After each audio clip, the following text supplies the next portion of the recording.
ఆ వ్యక్తి దానికి పశ్చాత్తాపం చెందాడు. తన ఆలోచనల్లో పరివర్తన వచ్చింది. మరి ఆ వ్యక్తికి దండన ఎందుకు లభించింది? నిజానికి ఒక చర్య జరిగిందంటే దానికి ప్రతిచర్య కూడా అనివార్యం. కర్మానుసారమే ఫలితం ఉంటుంది. ఇంకొకరికి ప్రేమ పంచితే సుఖం ప్రాప్తిస్తుంది. ఇంకొకరిని హత్య చేస్తే మృత్యుదండన లభిస్తుంది.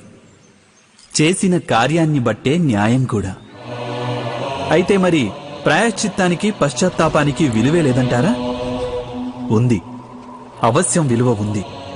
ప్రాయశ్చిత్తం పశ్చాత్తాపం వలన మనిషికి ఆత్మబలం పెరుగుతుంది. రానున్న దండనను స్వీకరించడానికి మనిషి మనసును ఆయత్తం చేస్తుంది. అయితే ప్రాయశ్చిత్తం లేకుండా దండనను స్వీకరించడంలో ఫలితం ఉంటుందా? మీరే ఆలోచించండి.